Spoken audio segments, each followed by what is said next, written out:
My name is Gertrudes, but here in River Creek, everyone calls me Donna J. I'm 76 years old, and every wrinkle I carry tells a story, some of love, others of pain, but none as deep as the one I'm about to share with you. It's about the boy I called my son, whom I loved as if he'd come from my own womb. And one night, he almost killed me. If I'm telling you this, it's because I survived. But to this day, I wonder, does love blind us? If this story has already moved you, watch until the end. And share it with anyone who needs to hear it. In 1992, after a flood that washed away part of our little town of River Creek, my husband and I decided to grow our family. We already had 2 children, Paul, 17, and Margarita, 15. But my heart still felt a void. It was Margarita who planted the seed. She'd volunteered at St. Clair Orphanage and came home with swollen eyes. "Mom, there are kids there no one wants. Because they're too old. Everyone only wants babies." That kept hammering in my mind. I told Joseph, my husband, a quiet, practical man who always respected my feelings. Sitting on the porch, smoking his hand-rolled cigarette, he simply said, "If that's what you want, Gay, let's meet this boy." At the orphanage, we met the director, Mrs. Clemens, dry as an old lemon. When I said we wanted to adopt a child no one else wanted, she looked surprised. Then she told us about Roger. "There's a 9-year-old boy. He's been here since he was 5. His mother died of an overdose. No one knows his father. He's smart but reserved. No one wants him."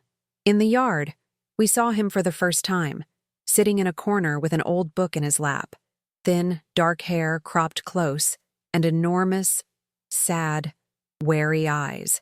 When they introduced us, he didn't smile. He just looked, like an animal who's been beaten so many times it no longer expects kindness. My mother's heart knew instantly. He's the one. Joseph squeezed my hand. He felt it too. So 4 months later, with a backpack on his back and a toy stroller in his hands, Roger came to live with us. I thought I was saving him, but I had no idea what lay ahead. At first, Roger was like a ghost in our home, silent. He ate staring at his plate, as if waiting for someone to take his food. He slept with the light on and barely looked us in the eye. He shared a room with Paul, my older son, who hated the idea. "He doesn't even talk, Mom. He's like a zombie." But I insisted it was only until we fixed up the little back room. I made his favorite meals, bought him books, because I noticed that was the only thing that calmed him. One day, after a month, I baked a chocolate cake with a single candle in the middle. "Today it's been 1 month since you became ours, Roger." He looked, and for the first time, he smiled. Just a small, shy smile. But it was then I thought, we've broken the ice. It's going to be okay. But life isn't that simple, my dear. At school he came home injured several times. Black eye, torn notebook. When I asked, he would only say, "Nothing." Until one day the teacher told me, "The other kids tease him. They call him nobody's child. And worst of all, he doesn't defend himself. He just stays silent and takes it all inside." Then the outbursts began. He exploded in anger over a broken pencil. He cried for no reason in the middle of class. He would stand for hours staring at nothing. I tried to talk to him, but it was like speaking to a wall. Joseph began to lose patience. "You spoil that boy too much. He needs discipline." But how could I not spoil a child who arrived with so many holes in his soul? I believed love would be enough. I thought all he needed was affection. But what I didn't know is that sometimes a child needs something love alone cannot heal. Over time, our home stopped being a refuge. It became a minefield. Roger started disappearing. He'd go to school and not come back, or say he was in the library, only for us to discover he'd missed 3 days straight. When I confronted him, he shouted, "You don't understand anything. You think everyone is as good as you." From that moment, everything went downhill. I found a lighter and cigarettes in his pocket, dirty clothes hidden away. My silver rosary, my mother's gift, went missing for a week, then turned up inside a sock in the bottom of his drawer. "Why did you take this, Roger?" He looked at me with empty eyes. "I didn't take anything. Someone must have put it there." That look. Oh my God. it sent chills down my spine. Cold. Soulless. He spent hours locked in his room, playing video games with blood splattered on the screen. He said it was an adventure, but every time I entered, he'd rush to turn it off. I began to notice strange gazes on me, eyes scanning from top to bottom, measuring me, desiring me. One day I entered the bathroom without knocking.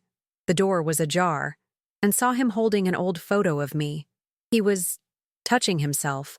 The picture fell from my hands. "What is this, Roger?" "It's a nice photo, that's all," he said, running past and pushing me aside. I wanted to believe I was paranoid, that I was overreacting, but deep down, I knew there was something very wrong with my boy. But when you're a mother, you choose not to see, even when the truth screams at your face. It happened on a stifling October night in 1994, one of those nights when the silence feels heavier than the air itself. The rain had passed, but the damp wind still blew through the window cracks. I was sleeping next to Joseph when I awoke with an inexplicable chill. You know that feeling that something's wrong even when there's no obvious reason? I opened my eyes slowly, thinking it was just a dream, but then I saw him, a figure standing beside our bed. In the dark, I thought for a second it was a burglar, but when the shadow moved closer, I recognized the face. It was Roger. He stood shirtless in his shorts, barefoot, face tense, and there was something in his posture that froze me. Something inappropriate, unsettling, something no mother should ever witness. "Roger, my son? Are you okay?" My voice barely came out, trembling. He didn't answer. He just stared. But it wasn't a child's look. It was a strange, empty, intense gaze, as if I were an object, not a person. He moved closer and, in one swift motion, covered my mouth with his hand. "Don't wake Joseph," he whispered. "I don't want him to get hurt." Fear consumed me. I felt his weight press down on the bed, coming too close, as if he'd lost all sense of who I was. I tried to push him away, to break free, to move my arms and legs, but he was strong, much stronger than I expected. "Have you never noticed how I look at you?" he murmured, his voice sick. "Since the first day, I knew you'd be only mine."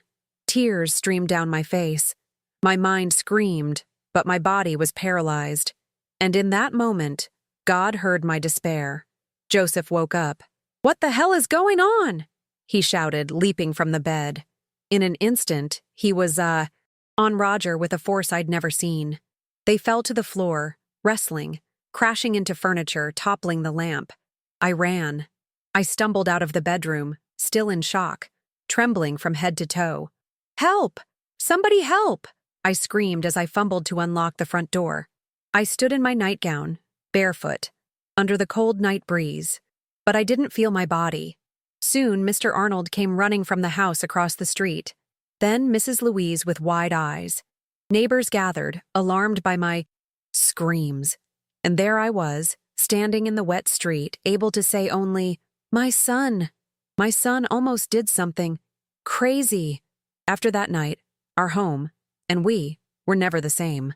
Roger fled out the back, and for 3 days we heard nothing. I woke up startled by every noise. Joseph, always so steady, began patrolling the house at night, locking doors, checking under the bed as if something still lurked there. On the 3rd day, the phone rang. It was Sheriff Oswald. "Donna Gertrudis, we found your son." Roger had been found in an abandoned house near the train station, under the influence of substances, injured and incoherent. He had tried to take his own life. Even after everything, my mother's heart ached, because despite it all, he was still the scared boy who once arrived with a backpack on his shoulders. He was first hospitalized in our local hospital, then transferred to a psychiatric clinic. The diagnosis was devastating: severe disorders compounded by addiction. According to the doctors, he'd carried these issues before he came to our home, and they only worsened over time. We visited him just once. Joseph couldn't bring himself to meet his eyes. Roger, in a cold voice, said only, "Now you worry." After everything, I realized then, that boy I loved was no longer there. I never returned. Not for his birthday, not at Christmas, Not even when Joseph died in 2003, weighed down by guilt and pain in his chest. Some may judge me, say I abandoned my son,